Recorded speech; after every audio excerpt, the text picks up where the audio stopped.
Bonjour à tous, ici Astalis et on se retrouve dans cette quatrième vidéo consacrée à la résolution d'un cube à 6 couleurs. Cette quatrième vidéo s'applique à un cube à 4 rangées ou plus, donc si vous avez un 2x2 ou un 3x3, vous pouvez vous rendre directement dans la vidéo suivante. Dans la vidéo précédente, on a vu comment résoudre chacun des 6 centres complets d'un cube à 4 rangées ou plus. Dans celle-ci, on va voir comment résoudre chacune des 12 arêtes complètes du cube. Sur un 4x4, chaque arête complète est constituée de 2 arêtes individuelles. Donc ce qu'on va chercher à faire, c'est de rassembler 2 arêtes jumelles dans la même arête complète. 2 arêtes jumelles, c'est 2 arêtes qui comprennent les 2 mêmes couleurs. Donc ici j'ai une arête blanche et verte. Je vais chercher l'autre arête blanche et verte qui se trouve ici. Et en tournant les faces, je vais me débrouiller pour placer ces 2 arêtes jumelles de chaque côté, des côtés gauche et droite du cube sur la face avant, et de manière à ce qu'elles occupent chacune une rangée horizontale distincte. Lorsqu'on se trouve dans cette configuration, on remarque que chacune des 2 arêtes jumelles montre sur la face avant la couleur complémentaire de l'autre.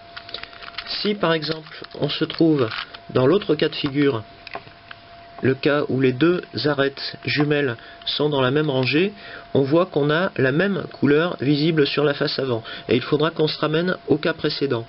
Pour ça, on va inverser une arête complète. Donc par exemple ici, je vais inverser l'arête complète droite par quelques mouvements simples. Je vais d'abord commencer par emmener cette arête complète sur la face supérieure.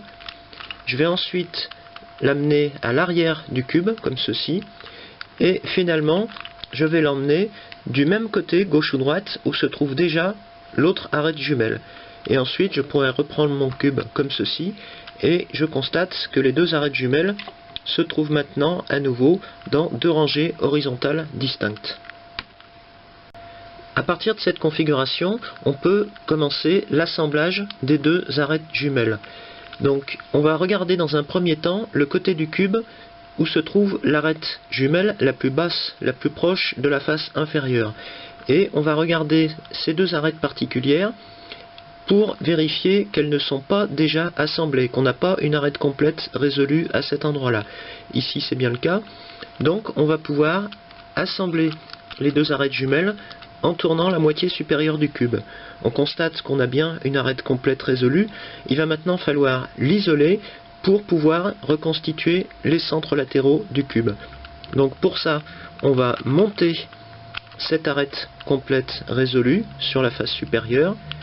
On va ensuite l'amener sur la face avant, comme ici, et on va abaisser à nouveau la face latérale que l'on venait de monter tout à l'heure. Et il ne reste plus qu'à faire jouer les 2 moitiés du cube pour reconstituer les centres latéraux. J'ai ici un autre exemple d'un assemblage de 2 arêtes jumelles. J'ai les 2 arêtes blanches et rouges, une ici et une là, qui se trouvent bien dans 2 rangées différentes. Donc si je regarde du côté de l'arête la plus basse, je m'aperçois qu'ici j'ai une arête complète qui est déjà résolue. Donc je ne peux pas partir dans cette configuration. Pour ça, je vais tourner la face supérieure du cube pour présenter une autre arête complète ici. Je m'aperçois que celle-ci est également résolue, donc je tourne à nouveau, et là j'ai une arête complète non résolue, donc je vais pouvoir partir de cette position. Donc comme précédemment, je tourne la moitié supérieure du cube pour assembler cette arête complète, que j'isole sur la face supérieure, puis sur la face avant. J'abaisse la face gauche que je venais de monter tout à l'heure, et je tourne la moitié supérieure pour reconstituer les centres latéraux du cube. À mesure que j'avance dans la résolution des arêtes complètes, je peux me retrouver dans cette situation. J'ai ici 2 arêtes jumelles, jaunes et rouges, comme celle-ci, prêtes à être assemblées puisqu'elles sont dans 2 rangées horizontales différentes. Si je regarde du côté de la plus basse, je m'aperçois que cette arête complète est déjà résolue, mais en tournant la face supérieure, je m'aperçois que les 4 arêtes complètes supérieures sont déjà résolues. Donc je ne peux pas placer une arête non résolue ici, simplement en tournant la face supérieure. Donc pour m'en sortir, je vais tourner les 3 rangées arrière du cube pour placer une arête supérieure non résolue à cet endroit. Ici, comme c'est le cas, je vais pouvoir assembler comme précédemment cette arête complète. Donc je l'isole sur la face supérieure, je la place sur la face avant, j'abaisse à nouveau la face latérale et je reconstitue les centres latéraux du cube. En appliquant ce principe aux autres arêtes complètes du cube, on pourra en pratique résoudre au moins 10 de ces 12 arêtes complètes. Si on a de la chance, on pourra même parvenir à résoudre les 12. Mais la plupart du temps, on tombe sur ce cas de figure. C'est le cas où on a les 2 dernières arêtes complètes qui ne sont pas résolues. Donc dans ce cas, la première chose à faire, ça sera de les amener toutes les deux sur la face avant, sur les côtés gauche et droite, et de les disposer de manière à ce qu'on ait 2 arêtes jumelles, ici la jaune et bleue, et l'autre jaune et bleue, sur la même rangée. Là on s'aperçoit que ça n'est pas le cas, puisqu'elles sont dans 2 rangées différentes, donc je vais à nouveau inverser l'une des 2 arêtes complètes pour me replacer dans la configuration de base. Ici on a bien les 2 arêtes jumelles bleues et jaunes dans la même rangée, et même chose pour les 2 arêtes au-dessus, la rouge et verte ici et l'autre rouge et verte là. Et à partir de cette position, on va appliquer un algorithme particulier qui est celui-ci. Dans sa rage, il fit taire les rires faibles des gredins. Et on s'aperçoit que les 2 dernières arêtes complètes qui étaient encore mélangées se retrouvent résolues. Donc notre cube a 12 arêtes complètes résolues. Dans le cas du 5 par 5, les principes de base qu'on a déjà vus sur le 4 par 4 vont rester les mêmes, mais ici, chaque arête complète est composée de 3 arêtes individuelles. On a donc une arête centrale et 2 arêtes externes. On va voir tout de suite comment résoudre ce type d'arête. Sur un 5 par 5, on va commencer par considérer une arête centrale, comme par exemple celle-ci, une arête noire et rouge, et on va rechercher une des 2 arêtes complémentaires, externes, pour venir créer un premier assemblage. Ici, il se trouve que j'ai une arête externe à cet endroit, que je vais donc pouvoir remonter sur la face avant, à l'opposé de cette arête centrale. On remarque bien que les couleurs ici sont les couleurs complémentaires de chacune des 2 arêtes, et on va pouvoir placer cette arête externe au-dessus de l'autre. Avant cela, comme pour le 4 par 4, on a un petit test à faire à ce niveau. Sachant que cette arête prendra cette place-là, on va vérifier que ce sont ces 2 arêtes-là, ces arêtes individuelles, qui ne sont pas déjà assemblées. Ce que j'entends par assembler, ça signifie 2 arêtes qui ont 2 couleurs en commun et qui sont orientées dans le même sens.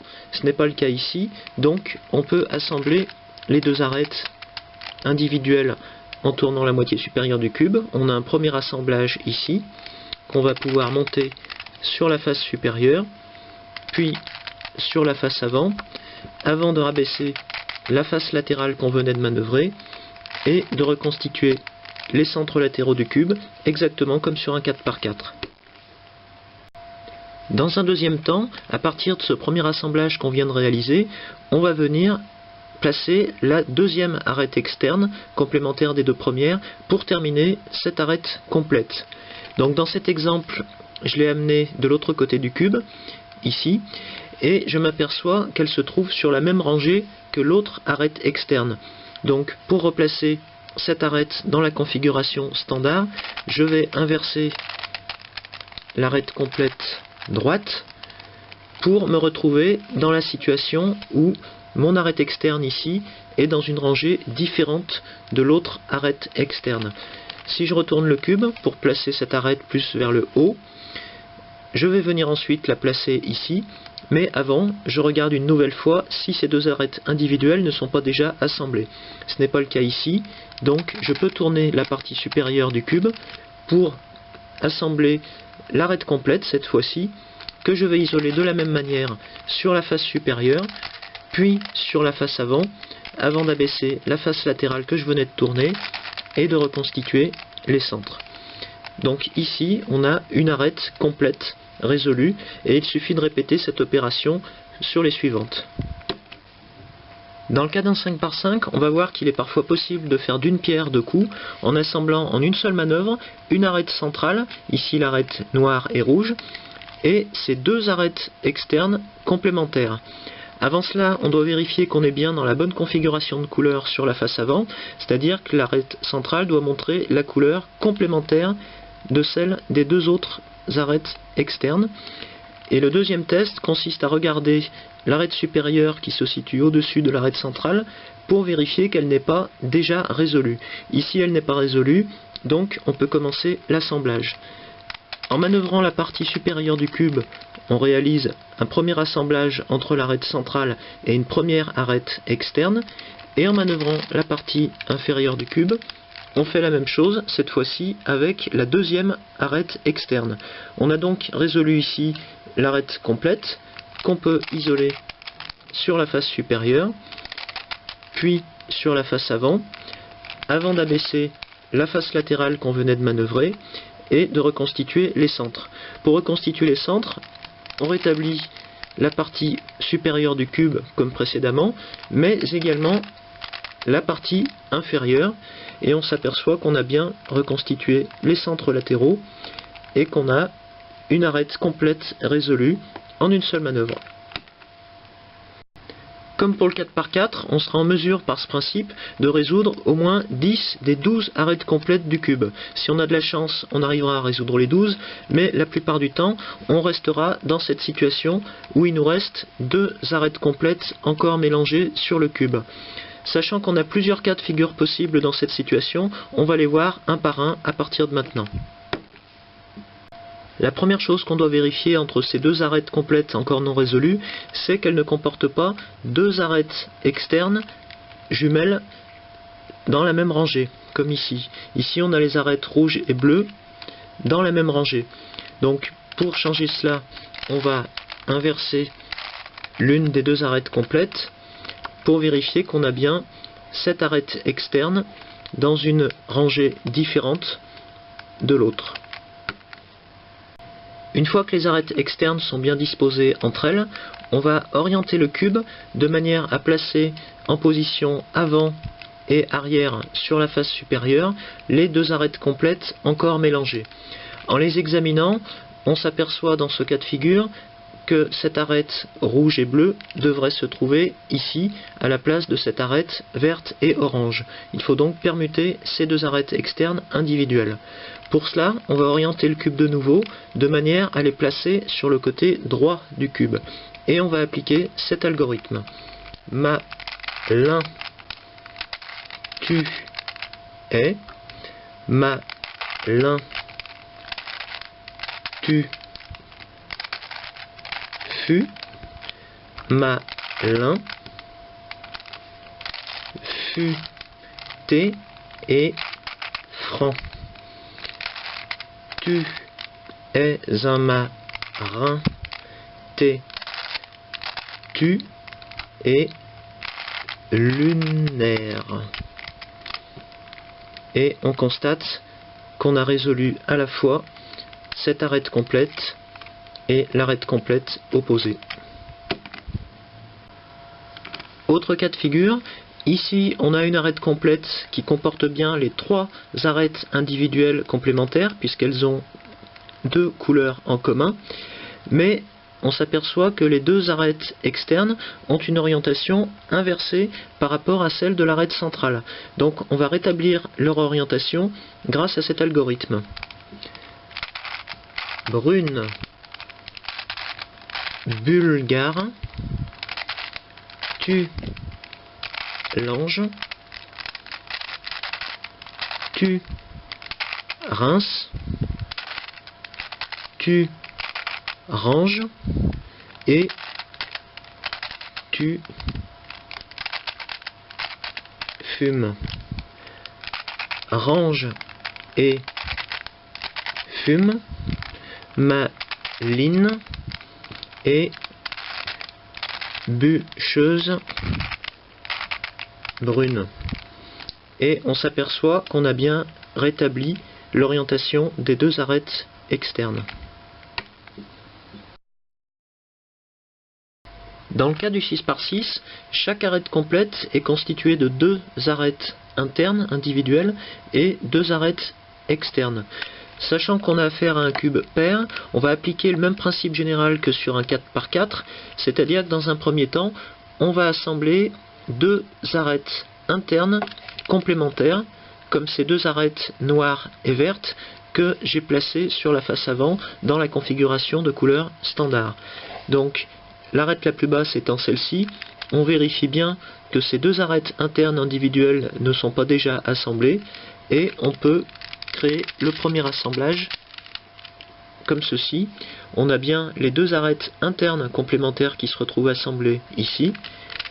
On peut placer cet assemblage sur la face supérieure, puis sur la face avant, avant de redescendre la face latérale qu'on a manœuvrée et de reconstituer les centres latéraux. L'étape suivante consistera à assembler ce premier assemblage de deux arêtes internes avec une arête externe complémentaire qu'on va pouvoir amener ici après avoir vérifié que ces deux arêtes individuelles ici ne sont pas déjà assemblées. Donc en tournant la partie supérieure du cube, on réalise cet assemblage de trois arêtes individuelles qu'on va placer sur la face supérieure, puis la face avant, avant de rétablir les centres de la façon habituelle. La dernière étape pour obtenir une arête complète assemblée, c'est d'amener la deuxième arête externe à côté des trois autres, en vérifiant bien sûr que ces deux arêtes individuelles ne sont pas déjà assemblées.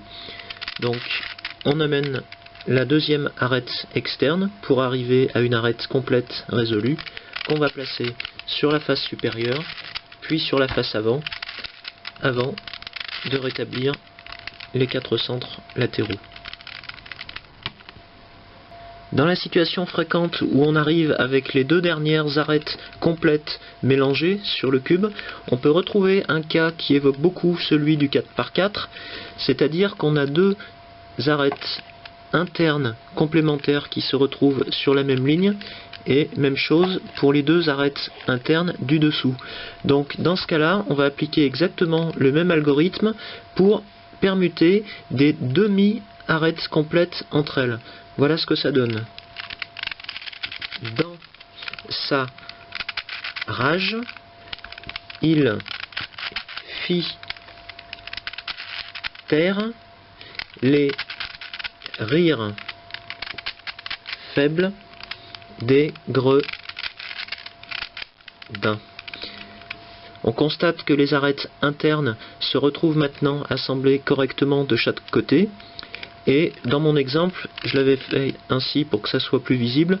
On a permuté des moitiés d'arêtes qui étaient déjà assemblées entre elles, donc ici on a deux arêtes complètes résolues, les deux dernières arêtes complètes du cube. Comme sur le 5 par 5, on peut rencontrer la situation où on a deux arêtes externes permutées. Donc ce cas se résout avec le même algorithme. Malin tu es, malin tu fus, malin fut et franc. Tu es un marin, tu es lunaire.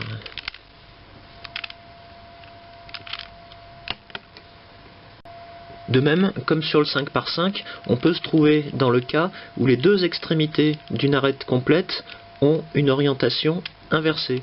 Et ce cas se résout exactement avec le même algorithme. Brune, bulgare, tu, lange, tu, rince, tu, range et tu fumes. Range et fume.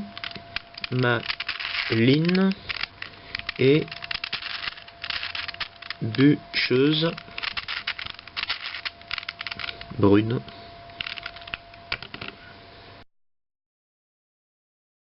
Sur le 7 par 7, on va reprendre une fois encore les mêmes principes, sachant ici que chaque arête complète est constituée d'une arête centrale, de 2 arêtes internes et de 2 arêtes externes. Si je me trouve dans la situation où des extrémités d'arêtes sont permutées, comme ici, il se trouve que dans cet exemple, c'est une arête interne que je dois permuter entre 2 arêtes complètes comme ici. Or, on ne peut pas le faire directement puisque l'algorithme qui permet de faire ça sur un 5 par 5 ou un 6 par 6 permute en réalité l'extrémité d'une arête. Donc, si j'utilise une première fois cet algorithme en prenant en compte 2 rangées internes pour les rangées gauche et droite du cube, je vais d'abord permuter ce bloc et ce bloc. Et dans un deuxième temps, je pourrais à nouveau permuter cette fois-ci l'arête externe uniquement. Voilà ce que ça donne. Malin tu es, malin tu fus, malin futé et franc. Tu es un marin têtu et lunaire. J'ai bien permuté les 2 extrémités des 2 arêtes complètes opposées. Il me reste maintenant à permuter l'extrémité constituée par l'arête externe uniquement. Donc je reprends le même algorithme, mais en prenant en compte cette fois-ci une seule rangée interne. Malin tu es, malin tu fus, malin futé et franc. Tu es un marin têtu et lunaire. Et on constate que j'ai bien reconstitué les 2 arêtes complètes opposées. Si je me trouve dans le cas où les extrémités d'une même arête complète ont une orientation incorrecte, comme ici, je peux reprendre l'algorithme que j'ai déjà utilisé pour le 5 par 5 et le 6 par 6. Ici, j'ai une situation un peu particulière puisque les extrémités de cette arête complète sont doublement retournées, donc il va falloir que j'utilise 2 fois l'algorithme dans 2 variantes différentes. Si je pars du principe que je pars du centre vers l'extérieur de chaque côté, je vais d'abord retourner les 2 blocs constitués par les arêtes internes et externes avec le même algorithme dont je parlais, mais dans une variante où je fais tourner les 2 rangées internes quand il s'agit des rotations gauche et droite, comme ceci. Brune, bulgare, tu, l'ange, tu, Reims, tu, range et tu fume. Range et fume, maline et bûcheuse brune. Donc comme on le voit, j'ai retourné les 2 blocs et il ne me reste plus qu'à retourner les 2 arêtes externes. Donc je vais reprendre exactement le même algorithme, mais en entraînant cette fois qu'une seule rangée interne de chaque côté pour les rotations gauche et droite. Brune, bulgare, tu, l'ange, tu, Reims, tu, range et tu fume. Range et fume, maline et bûcheuse brune. Et on constate que j'ai reconstitué l'arête complète. Au terme de cette phase de la résolution, on a donc dans les mains un cube dont les centres complets sont résolus et les arêtes complètes sont également résolues. Bref, on s'est rapproché de la configuration d'un cube 3 par 3 et à ce titre, à partir de maintenant, on va considérer que chaque centre complet n'est plus qu'une seule et même pièce, et même chose pour les arêtes complètes. Si votre cube est un cube impair tel que ce 5 par 5, la suite de la résolution sera strictement identique à celle d'un 3 par 3. Si en revanche vous avez un cube pair comme ce 6 par 6, on aura quelques cas particuliers, mais dans ces grandes lignes, la suite de la résolution est également la même que celle d'un 3 par 3. Donc rendez-vous dans la vidéo suivante, soit pour commencer la résolution d'un 3 par 3, soit pour poursuivre la résolution de ces cubes à 4 rangées ou plus.